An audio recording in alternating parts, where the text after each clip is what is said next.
Selamat malam saudara. Anda menyaksikan program Rosi dan malam ini giliran saya Tifal Solesa yang akan memandu diskusi. Ketegangan antara Amerika Serikat, Israel dan Iran terus meningkat. Dampaknya pun semakin meluas. Jalur pasokan energi dunia mulai terganggu, harga minyak melonjak dan ekonomi global ikut terguncang. Malam ini kami mengundang salah satu warga negara Indonesia yang ikut dievakuasi dari Iran. Ia juga pernah menjabat sebagai anggota DPR RI periode 2014-2019, Zulfan Lindan.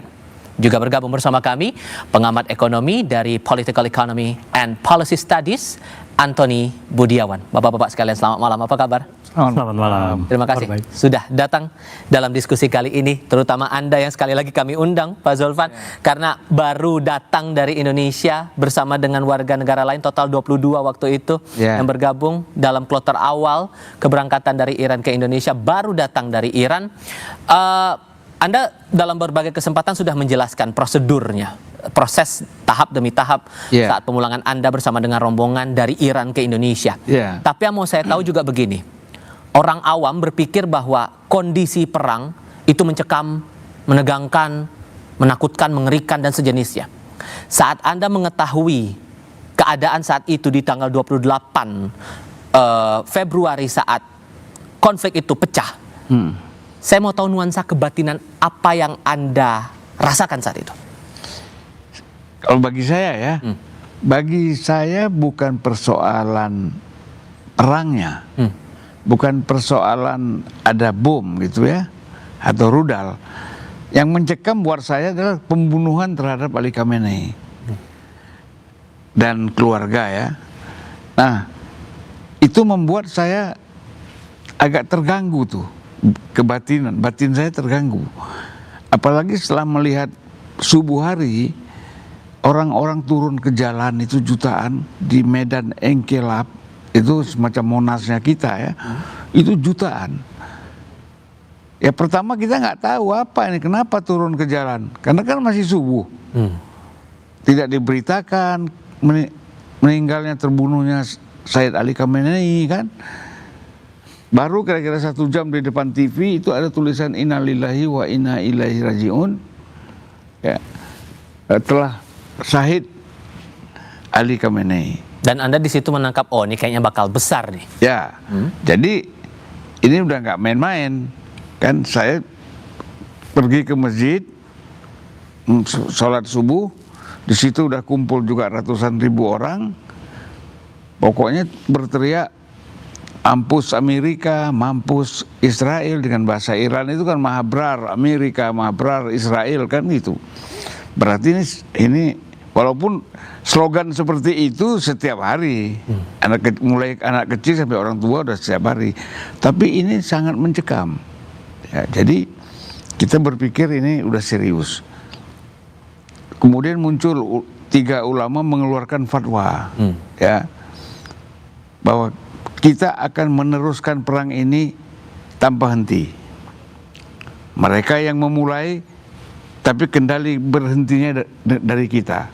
Bukan mereka katanya. Jadi mereka salah.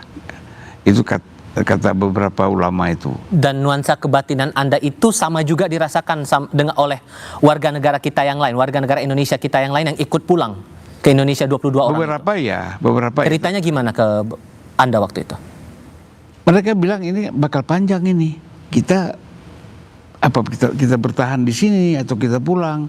Sampai mereka mengajak saya evakuasi mandiri, ya kan, evakuasi mandiri tanpa lewat kedutaan. Oh ya. Tapi menghubungi konsulat, boleh nggak kalau ada upaya untuk evakuasi mandiri. Itu permintaan tanggal berapa Pak? Meminta evakuasi? Hari Selasa itu, tanggal berapa itu ya? Saya lupa. Kita tanggal 3 lah. Tanggal 3. Nah, Oke, kata konsulat boleh, nanti kami kasih surat, kan gitu. Rupanya ada dari Kemenlu ada surat ke KBRI. Tanggal 4 ada form evakuasi yang dilakukan oleh pemerintah Indonesia lewat KBRI. Ya, beberapa orang mendaftar, itulah 32 orang mendaftar. Karena mereka bingung kan. Kalau biasa di politik kan nggak masalah kan. Tapi kalau pelajar, ibu-ibu yang bekerja di sana, tentu nggak, penerimaannya tuh berbeda sama kita kan gitu. Jadi mereka segera tanda tangan, ayo ikut pulang.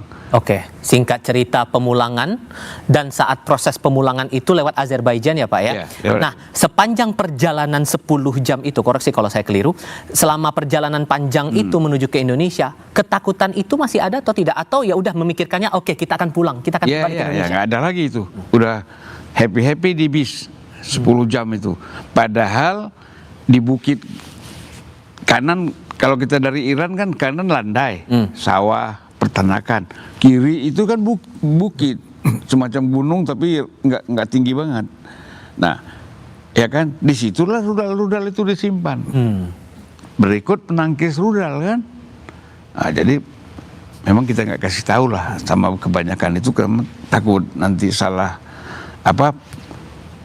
nggak siap mereka menerima itu kan. Jadi kita yang tahu, beberapa orang diam aja. Oke. Nah, jadi perjalanan itu bagi sebagian yang diungsikan, dievakuasi, itu mencekam, tapi sebagian enggak. Gitu. Itu kan warga negara Indonesia. Tapi kalau yang saya pengen tahu juga soal kondisi warga negara Iran yang Anda lihat. Oke, saat konflik itu pecah tanggal 28 Februari, mereka berkumpul menyuarakan sikap mereka atas serangan yang dilakukan AS bersama Israel itu. Tapi apakah dari mereka yang Anda lihat, yang Anda ketahui, ada juga warga negara Iran yang pengen keluar dari negaranya, melindungi dirinya, atau apapun itu alasannya? Ya, nggak ada. Karena bersama-sama kita itu, kita di imigrasi Iran itu tidak melihat yang menyeberang ke Baku itu, ke Azerbaijan itu ada warga negara Iran, nggak ada. Jadi aneh juga ini buat saya. Tidak ada mereka yang mau keluar dari Iran. Alasannya? Ya alasannya mereka udah siap. Sudah siap apapun risikonya, membela negara, membela pemimpin mereka. Jadi aneh lah kalau kita lihat ya, rakyat Iran tuh saya rasa memang aneh. Dalam pengertian aneh positif ya. Jadi mereka kalau ada bom, itu malah mereka nonton. Dan setelah itu tidak lari, jualan lagi, cari taksi lagi, ke masjid. Jalan lagi. hidup normal saja. Normal aja. Udah terbiasa itu. Udah terbiasa. Saya pikir ini gawat juga negara ini kan, rakyatnya seperti ini. Jadi kalau kumpul mereka sebentar, kumpul perlu 1 juta sebentar kumpul, karena masjid itu kan kalau kita di sini 2 baris sembahyang, kalau di sana biasa itu 50.000, 100.000 biasa. Jadi kalau mau ngumpulin 1 juta itu gampang, mau bikin revolusi itu gampang, masjid dikomando selesai. Oke. Nah, Mungkin di rakyat Iran, Pak Antoni, biasa-biasa saja. Tapi yang bikin dakdikduk adalah warga global, warga dunia, tak terkecuali kita di Indonesia. Dampak dari konflik yang sudah pecah lebih dari 1 minggu ini, bahkan mau masuk ke minggu kedua. Anda pribadi, oke, secara umum kita paham apapun eskalasi global itu akan berpengaruh pada ekonomi di negara manapun termasuk kita. Tapi Anda terbayang nggak bahwa kondisinya akan sedemikian tinggi eskalasinya dan efeknya bakal sebesar ini, sedalam ini? Iya, sebelum mendengar ini, Mas Julvan mengatakan bahwa mereka rakyat Iran atau pemerintahan Iran itu sudah siap untuk perang jangka panjang. Dengan segala risikonya itu? Dengan segala risiko. Itu waktu saya membagi dampak perang Iran ini kepada 3 kategori. Pertama adalah dampak terbatas, konflik terbatas. Konflik terbatas itu saya perkirakan 1-3 bulan. Ya, lalu kemudian ada medium 3-6 bulan, dan kemudian konflik berkepanjangan, yaitu lebih dari 6 bulan. Nah, kalau ini lebih dari 6 bulan, 1-3 bulan saja, kita punya dampak terhadap kita punya ekonomi ini sudah sangat besar sekali, khususnya terhadap fiskal. Karena kita punya fiskal ini sangat rentan sekali. Pertama, bahwa defisit saat ini dirancang 2,68%, sudah mendekati 3%. Artinya apa? Artinya ruang fiskal itu sudah tidak ada lagi, sudah sangat sempit sekali gitu. Dan risiko dari fiskal itu tanpa perang pun akan melewati 3%. Ya contohnya adalah kalau seandainya penerimaan negara tidak terrealisasi. Kemungkinan tidak terrealisasi sangat besar karena penerimaan Januari dan Februari itu baru 11,4% dari total. Nah, berarti diperkirakan dengan rasio yang historical itu kurang lebih mungkin 90% yang kita bisa tercapai. 90% shortfall jadi 10%. Nah, dengan shortfall 10% itu artinya defisit kita bertambah 0,5% tanpa ada pengurangan belanja. Itu dalam kondisi tidak ada perang. Dalam kondisi tidak ada perang. Kalau ada perang seperti sekarang? Kalau ada perang seperti sekarang, maka harga BBM di dalam negeri itu akan naik. Harga energi akan naik. Dan sekarang sudah naik. Kalau internasional sekarang sudah mendekati lagi $100 per barel. Nah, berarti itu akan menambah, tadi sudah 3,18%, perhitungan saya, belum kalau PDB juga tidak tercapai, itu bisa 3,5%, dan kalau perang ini dampaknya, itu bisa bertambah lagi sekitar 0,4%, dampak dari subsidi. Jadi ini bisa mendekati 4% kita punya defisit. Nah, bagaimana mengatasi itu gitu?